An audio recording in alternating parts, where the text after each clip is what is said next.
नमस्कार, nation first देख रहे हैं आप। मैं हूं आपके साथ रेनू मौर्य। बुलेटिन की शुरुआत बड़ी खबरों के साथ करेंगे।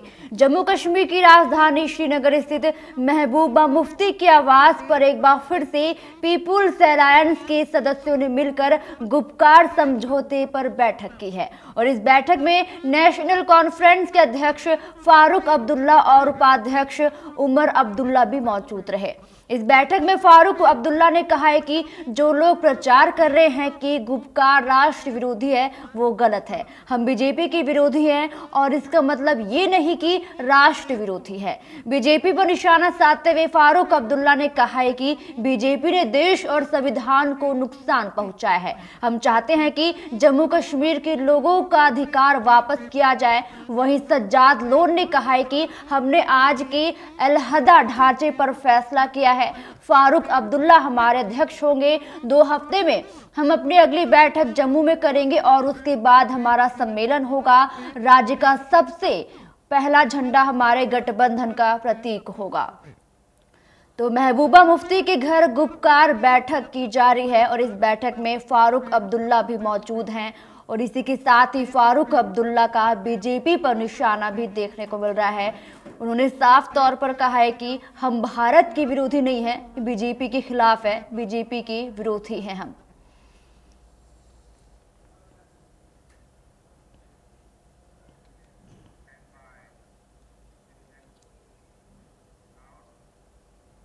रक्षा मंत्री राजनाथ सिंह ने पश्चिम बंगाल और सिक्किम की 2 दिवसीय यात्रा की पुष्टि कर दी है।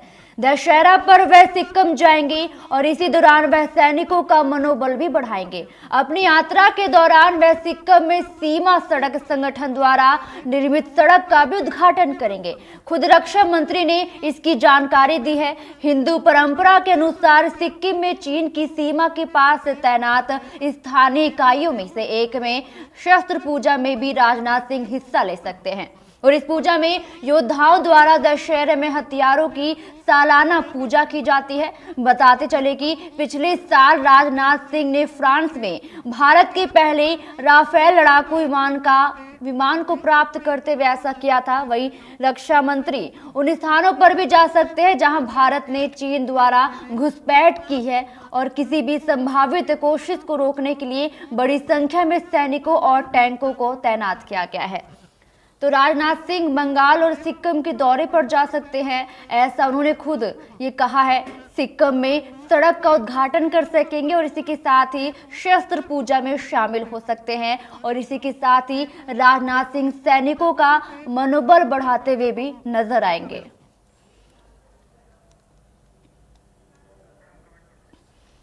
तो राजनाथ सिंह बंगाल और सिक्किम के दौरे पर जा सकते हैं, ऐसा उन्होंने खुद ट्वीट के जरिए ये जानकारी दी है और इसी के साथ ही वहां पर होने वाली शस्त्र पूजा में जहां पर हथियारों की पूजा की जाती है उसमें शामिल हो सकते हैं और इसी के साथ ही सैनिकों के द्वारा उनका मनोबल भी बढ़ाते हुए नजर आएंगे। तो राजनाथ सिंह बंगाल और सिक्किम के दौरे पर जाएंगे और इसी के साथ ही शस्त्र पूजा में शामिल हो सकते हैं। हर साल दशहरे वाले दिन शस्त्रों की पूजा की जाती है, हथियारों की पूजा की जाती है। पिछले साल भी ऐसा ही कुछ नज़ारा देखने को मिला था जहां पे दशहरे वाले दिन राजनाथ सिंह ने शस्त्रों की पूजा की थी और साथ ही साथ सैनिकों का मनोबल भी बढ़ाया था और इस साल भी ऐसा ही कुछ देखने को मिलेगा जहां पे राजनाथ सिंह बता दें कि आपको सिक्किम के दौरे पर जाएंगे और शस्त्र पूजा में शामिल हो सकते हैं और इसके साथ ही सेना के शौर्य और उनका मनोबल बढ़ाते हुए भी नजर आएंगे।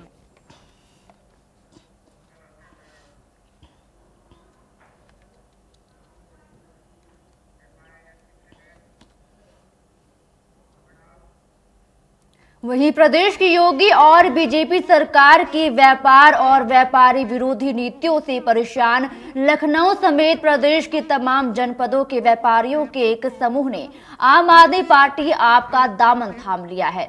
यूपी की प्रभारी संजय सिंह ने कहा है कि विपक्षी बीजेपी और कांग्रेस दिल्ली की केजरीवाल सरकार के क्रियाकलाप में कोई खामी नहीं खोज पा रहे, तो आरोप लगा रहे हैं कि केजरीवाल सरकार सब कुछ फ्री में दे रही है। पलटवार करते हुए उन्होंने कहा है कि दिल्ली का बजट घाटे का नहीं बल्कि मुनाफे का है।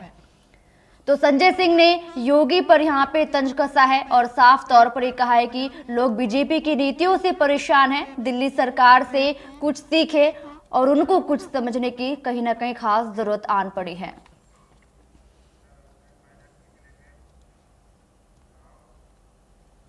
वही मुंबई पुलिस के लिए रिया चक्रवर्ती फिल्म अभिनेत्री है, मगर इंदौर में रिया का मतलब एमडीएमए है और इस नशीले पदार्थ को सामान्य बोलचाल में एमडी या फिर माऊ माऊ भी कहा जाता है। इसका सेवन करने वाले लोग पैडलर को रिया के नाम से ऑर्डर देते हैं। तस्करों के ये कोड वर्ड नारकोटिक्स विंग ने डिकोड किए हैं। एजेंसी का दावा है कि रिया चक्रवर्ती का ड्रग्स केस में नाम आने के बाद से ही उसके नाम से ड्रग्स बेचा जा रहा है। नारकोटिक्स विंग ने रिया यानी कि एमडी के अलावा भी गांजा, चरस, अफीम जैसे अन्य मादक पदार्थों के नामों को डिकोड किया है। सूत्रों के अनुसार तस्कर ब्राउन शुगर को चॉकलेट, चरस को हरा व अफीम को काला के नाम से बेच रहे हैं और इसी के साथ ही ब्राउन शुगर गहरे भूरे रंग की होती है और इसलिए चॉकलेट नाम दिया गया है। गांजे को घास फूस, पुड़िया, माल और टिकट व नक के नाम से मांगा जाता है। रिया की ज्यादातर खपत पबों और फार्म हाउस में होने लगे हैं।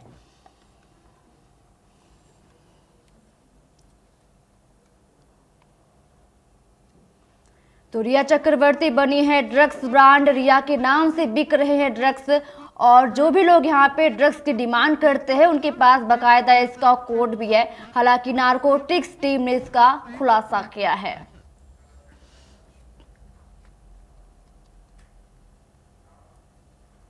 वही नवरात्र खत्म होने पर आए हैं, लेकिन प्याज के दाम लगातार लोगों को रुला रहा है। देश भर में बढ़े प्याज के दाम से लोगों की रसोई से प्याज गायब हो गया है और अब कर्नाटक में भी प्याज के दाम बढ़ गए हैं। वहीं लोगों को उम्मीद है कि नवरात्र खत्म होते ही प्याज के दाम कम हो जाएंगे, लेकिन अगर तथ्यों की माने तो अक्सर नवरात्र में लोगों के घरों में प्याज और लहसुन का इस्तेमाल सब्जियों में कम हो जाता है। लेकिन नवरात्र खत्म होने के बाद फिर से सब्जियों में प्याज और लहसुन का इस्तेमाल होगा और ऐसे में प्याज के दाम और बढ़ने की आशंका जताई जा रही है। कर्नाटक में रिटेल कीमतों पर प्याज का भाव 80-90 रुपए किलो तक पहुंच गया है। वहीं चेन्नई में 73 रुपए किलो तक पहुंच गया है। जिस तरीके से देखा जा रहा है कि प्याज के दाम लगातार लोगों को रुला रहे हैं, महंगाई आसमान छूती हुई दिखाई दे रही है। कर्नाटक की बात करी जाए तो कर्नाटक में प्याज का 90 रुपए किलो यहाँ पे बिक रहे हैं और प्याज लोगों की रसोई से लगातार गायब हो रहा है। कहीं ना कहीं रसोई से प्रभावित होती हुई नजर आ रही है। लगातार प्याज के दाम लोगों को रुला रहे हैं। प्याज के दामों में बढ़ोतरी देखने को मिल रही है। 80 से 90 रुपए किलो प्याज यहाँ पर बिक रहे हैं, जिससे कि लोगों को परेशानी हो रही है। महिलाओं को किचन में परेशानी हो रही है। कहीं ना कहीं इससे महिलाओं की रसोई पर ज्यादा से ज्यादा असर देखने को मिल सकता है। तो कर्नाटक में प्याज 80 से 90 रुपए किलो बिक रहे हैं। प्याज के दाम लगातार बढ़ते जा रहे हैं, बढ़ोतरी देखने को मिल रही है। अक्सर देखा जाता है जब भी फेस्टिवल्स आते हैं तो महंगाई अपने चरम सीमा पर पहुंच जाती है। सब्जियां, फल महंगे हो जाते हैं और खास करके टमाटर और प्याज की बात करी जाए तो इनमें बढ़ोतरी देखने को मिल रही है।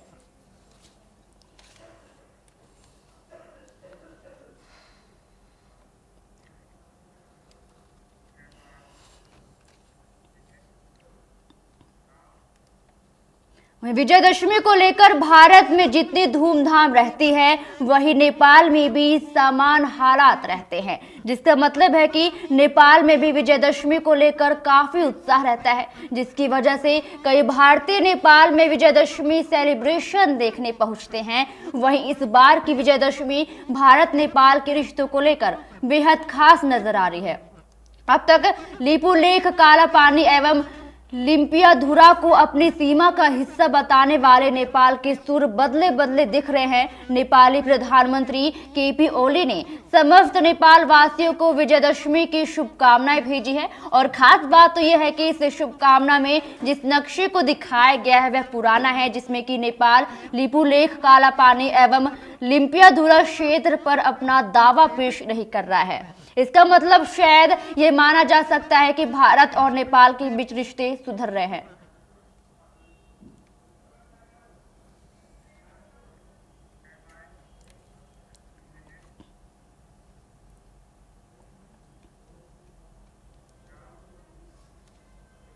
विश्व स्वास्थ्य संगठन यानी कि WHO ने कोरोना वायरस को लेकर चेतावनी दी है। WHO ने कहा है कि दुनिया अब कोविड-19 महामारी में एक नाजुक मोड़ पर है। वहीं कुछ देश खतरनाक रास्ते पर है जहां स्वास्थ्य सेवाओं के कोलैप्स होने की आशंका है। WHO के महानिदेशक टेड्रोस अधनोम ने कहा है कि हम कोविड-19 महामारी में एक नाजुक मोड़ पर है। विशेष रूप से उत्तरी गोलार्ध में अगले कुछ महीने बहुत ही टफ होने वाला है और कुछ देश खतरनाक ट्रैक पर हैं। साथ ही टेड्रोस ने यह भी कहा है कि हम नेताओं से तत्काल कार्रवाई करने का अनुरोध करते हैं ताकि भविष्य में अनावश्यक मौतों को रोका जा सके, आवश्यक स्वास्थ्य सेवाओं को कोलैप्स होने से बचाया जा सके और स्कूलों को फिर से बंद नहीं करना पड़े। जैसा कि मैंने फरवरी में कहा था कि मैं आज भी इसे दोहरा रहा हूं, यह एक ड्रिल नहीं है।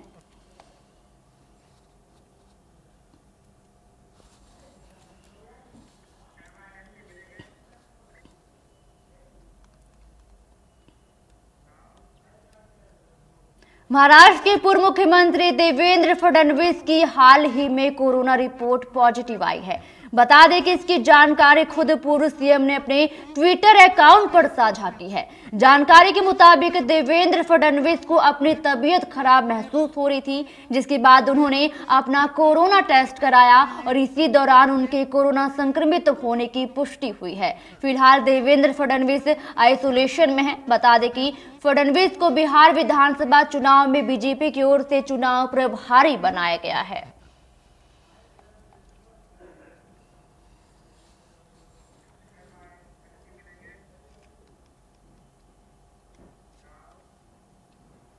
अब बात करेंगे बिहार विधानसभा चुनाव की, जहां बिहार चुनाव में हर दिन एक के बाद एक सियासी पारा लंबी लंबी छलांगे लगा रहा है। बिहार विधानसभा चुनाव में इस बार मुकाबला एनडीए और आरजेडी कांग्रेस गठबंधन के बीच है, जहां एक तरफ नीतीश तो दूसरी ओर तेजस्वी मुख्यमंत्री का चेहरा है। 15 साल में ऐसा पहली बार है जब नीतीश कुमार को लेकर बिहार में लोग खुलकर उनके खिलाफ नाराजगी व्यक्त करने लगे हैं। 15 साल में पहली बार नीतीश कुमार असहज महसूस कर रहे हैं। बिहार के सुशासन बाबू यानी कि नीतीश कुमार की पुरानी छवि पर न सिर्फ विपक्ष बल्कि आम जनता भी सवाल उठा रही है। वो एक समय था जब बीजेपी ने नीतीश कुमार के कंधे पर सवार होकर 2005 और 2010 विधानसभा चुनाव में बड़ी जीत दर्ज की थी, लेकिन इस चुनाव में स्थिति बिल्कुल विपरीत दिखाई दे रही है और नीतीश कुमार को चुनाव जीतने के लिए बीजेपी के कंधे की ज्यादा जरूरत आन पड़ी है।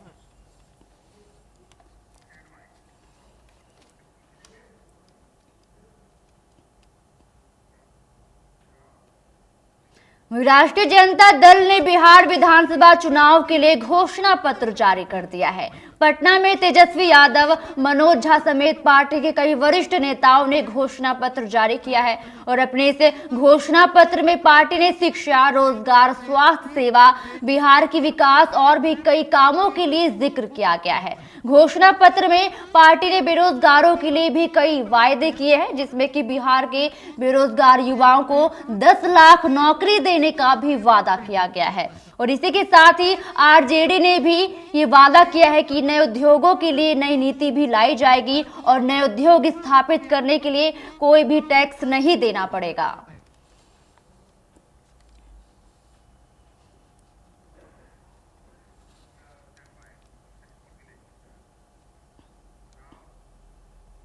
दिल्ली की बिगड़ती आबोहवा के मद्देनजर उपराज्यपाल अनिल बैजल ने कई एजेंसियों को राजधानी में प्रदूषण फैलाने वाली गतिविधियों के खिलाफ कार्रवाई में तेजी लाने का निर्देश दिया है। एक अधिकारी ने ये जानकारी देते हुए बताया है कि उपराज्यपाल ने संबद्ध अधिकारियों को प्रदूषण के स्थानीय कारणों जैसे कि कूड़ा जलाना एवं अन्य गतिविधियों के खिलाफ कार्रवाई करने को कहा है और इसी बीच पर्यावरण प्रदूषण रोकथाम एवं नियंत्रण प्राधिकरण ने शनिवार को वायु गुणवत्ता के गंभीर श्रेणी में जा सकने की आशंका को लेकर अपने एक बयान में कहा है कि वह स्थिति पर करीबी नजर रखे हुए हैं और साथ ही आगाह किया है कि किसी भी व्यक्ति को बहुत जरूरी होने पर ही बाहर निकलना चाहिए और हर वक्त मास्क पहने रहना चाहिए।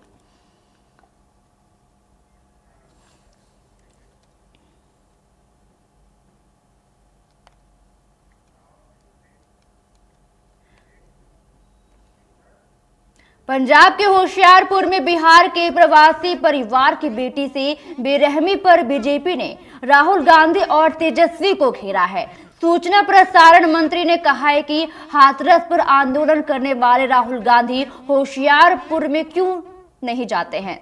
बिहार की बेटी के साथ जुल्म हुआ है, वहां कांग्रेस की सरकार है। तेजस्वी राहुल गांधी के साथ चुनाव प्रचार कर रहे हैं। प्रकाश जावड़ेकर ने यह भी कहा है कि बिहार के दलित प्रवासी मजदूर की 6 वर्ष की बेटी के साथ दुष्कर्म हुआ। दुष्कर्म के बाद उसको मार दिया गया। ये कैसी दर्दनाक और शर्मसार करने वाली घटना है और अभी तक अपराधी पकड़े नहीं गए हैं। हम मांग करते हैं कि अपराधियों को पकड़े और कड़ी से कड़ी कार्रवाई करें। जावड़ेकर ने आगे कहा है कि राहुल गांधी पॉलिटिकल टूर पर जाते हैं, इसके बजाय उन्हें पंजाब राजस्थान जाना चाहिए। उनकी सरकारों में महिलाओं के साथ क्या अन्याय हो रहा है, कैसे दुष्कर्म हो रहे हैं, उन्हें देखना चाहिए।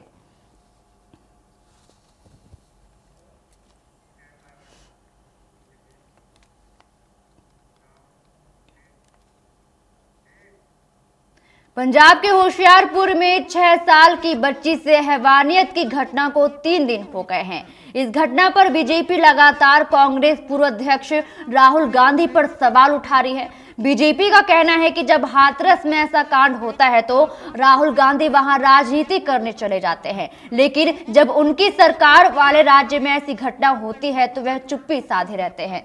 इसी मामले में अब तक वित्त मंत्री निर्मला सीतारमण ने भी प्रेस कॉन्फ्रेंस में कांग्रेस से कई सवाल पूछे हैं।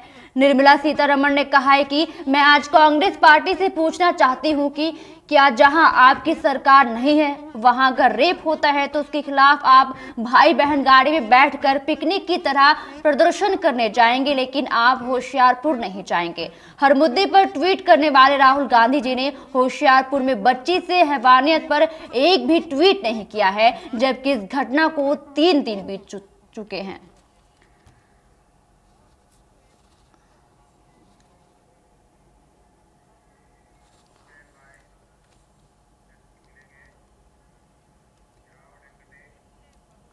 महाराष्ट्र बीजेपी के कद्दावर नेताओं में शामिल रहे एकनाथ खड़से अपनी बेटी रोहिणी और कई समर्थकों के साथ शुक्रवार को एनसीपी प्रमुख शरद पवार और पार्टी के कई वरिष्ठ नेताओं की मौजूदगी में राष्ट्रवादी कांग्रेस पार्टी में शामिल हो गए हैं और इसी दौरान उन्होंने बीजेपी पर जमकर निशाना साधा है और कहा है कि एनसीपी का जनाधार उससे भी दुगनी गति से बढ़ाने का संकल्प लिया गया है। खड़से ने आगे कहा है कि उन्होंने जिस गति से उन्होंने महाराष्ट्र में कभी बीजेपी के लिए काम किया था, उसी गति से वह अब एनसीपी के लिए काम करेंगे। और इसी दौरान बीजेपी को चेतावनी देते हुए खड़से ने कहा है कि अगर मेरे खिलाफ किसी ने प्रवर्तन निदेशालय यानी कि ईडी लगाई तो मैं सीडी चला दूंगा। और इसी दौरान खड़से ने दावा किया है कि बीजेपी के कुछ वरिष्ठ नेताओं ने खुद ही उनसे कहा था कि भगवा पार्टी में उनका कोई भविष्य नहीं है और उन्हें एनसीपी में शामिल हो जाना चाहिए।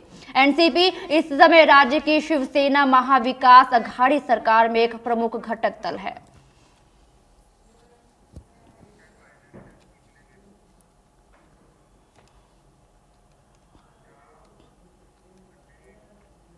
दिल्ली के मुख्यमंत्री अरविंद केजरीवाल ने कोरोना वैक्सीन को लेकर एक बयान दिया है।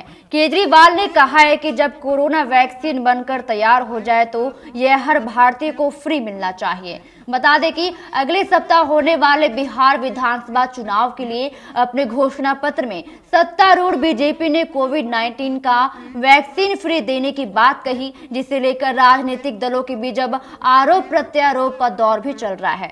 और साथ ही केजरीवाल ने यह भी कहा है कि पूरे देश को फ्री वैक्सीन मिलनी चाहिए, पूरे देश का अधिकार है, उनका हक है।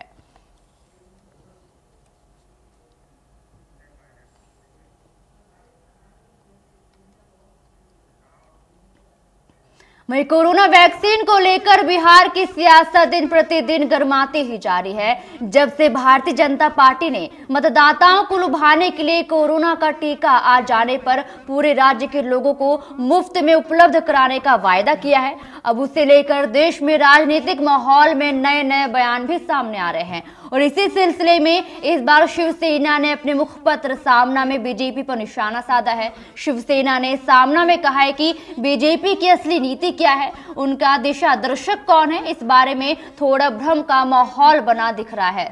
2 दिन पहले ही प्रधानमंत्री मोदी ने जनता को आश्वासन दिया था कि सरकार प्रयास करेगी कि कोरोना का टीका आते ही उसे देश के सभी लोगों तक पहुंचाया जाए। प्रधानमंत्री टीके का वितरण करते समय कभी भी जाति, धर्म, प्रांत, राजनीतिक बीच में नहीं लाए हैं। तो अब बिहार चुनाव में वैक्सीन को लेकर ऐसे वायदे, ऐसे दावे आखिरकार क्यों किए जा रहे हैं?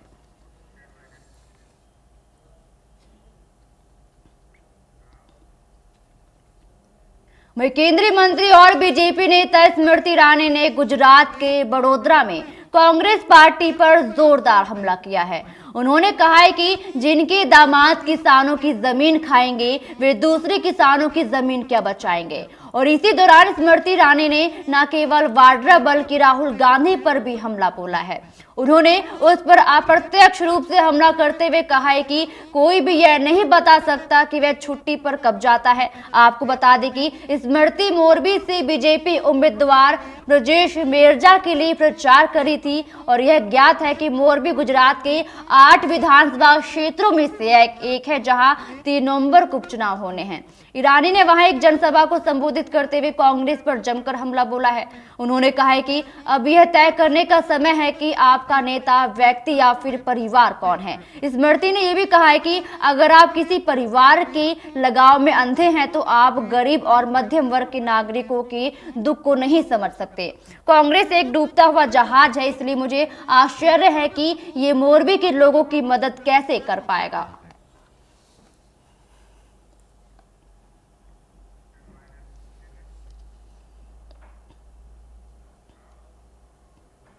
नागोर्नो काराबाख की जंग अब धर्मयुद्ध में बन गई है और इस धर्मयुद्ध में फ्रांस, रूस, अमेरिका भी कूद गया है। तुर्की, अजरबैजान और पाकिस्तान खुलकर इस्लामिक कट्टरता की तरफदारी कर रहे हैं तो फ्रांस में एक टीचर की निर्मम हत्या के बाद से जिहादी मानसिकता के खिलाफ यलगार हो चुकी है। ये सब उस वक्त हो रहा है जब सेंट्रल एशिया में रोज बारूद बरस रहा है। 27 दिनों से जलते सेंट्रल एशिया की आग नहीं बुझी तो महाशक्तियां यहाँ पे सामने आ सकती है। पुतिन ने भी सामने आ गए हैं और अमेरिका एक्टिव हो गया है। तुर्की ने नाटो से बगावत कर दी और फ्रांस ने खुलकर आर्मीनिया के साथ अपना पक्ष चुन लिया है। कुल मिलाकर के जिस खेमे बंदी को लेकर अभी तक सिर्फ कयास लगाए जा रहे थे वो हकीकत में दिखाई भी दे रहे हैं।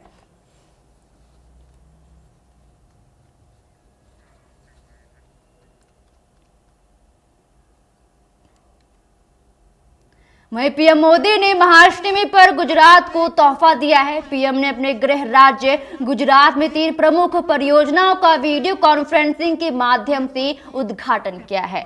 इसमें गिरनार में रोपवे परियोजना को भी शामिल किया गया और इस रोपवे के शुरू होना श्रद्धालुओं के लिए एक बड़ी खुशखबरी है। बता दें कि रोपवे की मदद से गिरनार पर्वत के ऊपर बने मंदिर पर दर्शन के लिए श्रद्धालुओं को 10,000 सीढ़ियां चढ़ने से राहत मिलेगी। और इसी के अलावा प्रधानमंत्री मोदी ने गुजरात के किसानों के लिए किसान सूर्योदय योजना और अहमदाबाद के सिविल अस्पताल में UN Mehta institute of cardiology and research centre के साथ ही पीडियाट्रिक हार्ट हॉस्पिटल और टेली कार्डियोलॉजी का भी उद्घाटन किया है।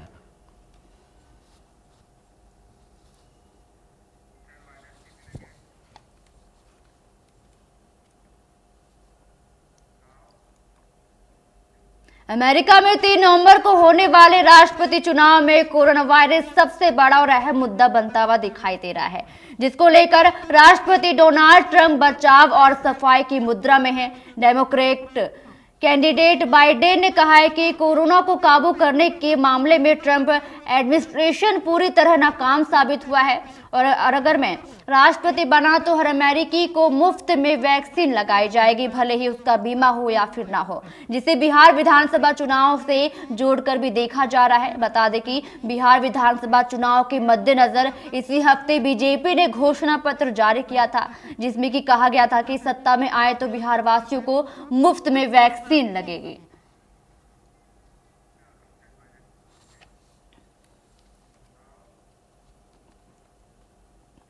वहीं सर्दी का मौसम शुरू होते ही प्रदूषण की समस्या भी लगातार बढ़ती हुई दिखाई दे रही है। दिल्ली प्रदूषण नियंत्रण समिति के आंकड़ों के अनुसार राजधानी के कई इलाकों में वायु की गुणवत्ता गंभीर स्थिति में पहुंच गई है। ताजा रिपोर्ट्स के अनुसार अलीपुर, मुड़का और वजीरपुर में AQI बेहद गिर गया है और साथ ही राजधानी में वायु गुणवत्ता खराब श्रेणी में दर्ज की गई है। वहीं दिल्ली के कई इलाकों में खराब हवा के कारण लोगों को कई परेशानियों का भी सामना करना पड़ रहा है।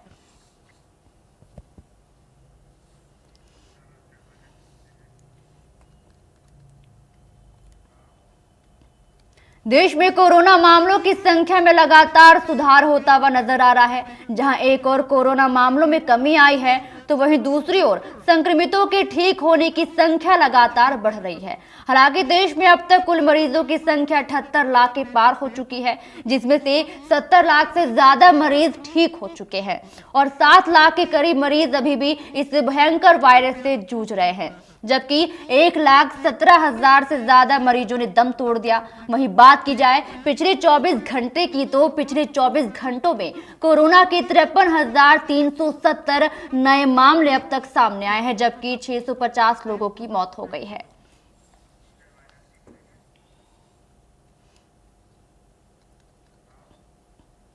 बिहार में विधानसभा चुनाव नजदीक आ गए हैं। सभी पार्टियां चुनाव की पूरी तैयारियां करने में लगी हुई है और अब रैलियों का भी दौर जारी है। वहीं चुनाव के बीच RJD चीफ और चारा घोटाले में दोषी लालू यादव मां दुर्गा की पूजा में लीन है, मां दुर्गा की आराधना कर रहे हैं। जानकारी के मुताबिक लालू यादव नवमी के दिन 3 बकरों की बलि देने वाले हैं ताकि माता का आशीर्वाद निरंतर उन पर बना रहे, माता की कृपा उन पर हमेशा के लिए बनी रहे और उनकी अधूरी इच्छाएं भी पूरी हो सके। बता दें कि बिहार और झारखंड में नवमी के दिन बकरों की बलि देने की प्रथा है।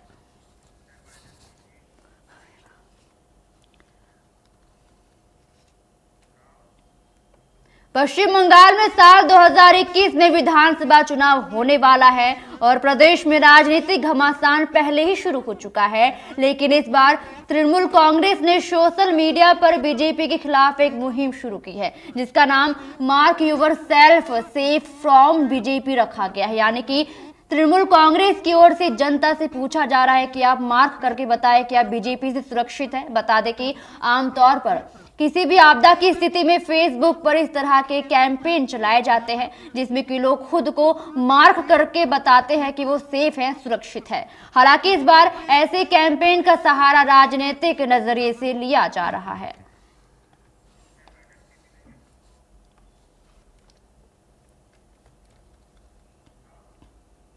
मध्य प्रदेश में जारी उपचुनाव की जंग में बयानों की मर्यादा लगातार टूट रही है। जैसे जैसे विधानसभा चुनाव नजदीक आ रहे हैं वैसे वैसे मध्य प्रदेश की राजनीति में अभद्र टिप्पणियों का इस्तेमाल बढ़ता ही जा रहा है। कमलनाथ के बयान को आपत्तिजनक बताने वाली मंत्री इमरती देवी ने भी अब एक विवादित बयान दिया है। आपको बता दें कि मध्य प्रदेश के पूर्व मुख्यमंत्री कमलनाथ और इमरती देवी में आइटम को लेकर छिड़ी बहसबाजी अब गाली गलौज में बदल गई है। शुक्रवार को शिवराज सरकार में मंत्री और डबरा विधानसभा से बीजेपी प्रत्याशी इमरती देवी ने एक जनसभा को संबोधित करने के दौरान राजनीतिक मर्यादा पार करते हुए कहा है कि कमलनाथ शराबी कबाड़ी की तरह बन गए हैं। जैसे शराबी के सामने से कोई महिला निकलती है तो शराबी कबाड़ी महिला पर अभद्र टिप्पणी करता है कि देखो क्या आइटम जा रहा है, और ऐसे ही अब कमलनाथ भी लुच्चे लफंगे हो गए हैं।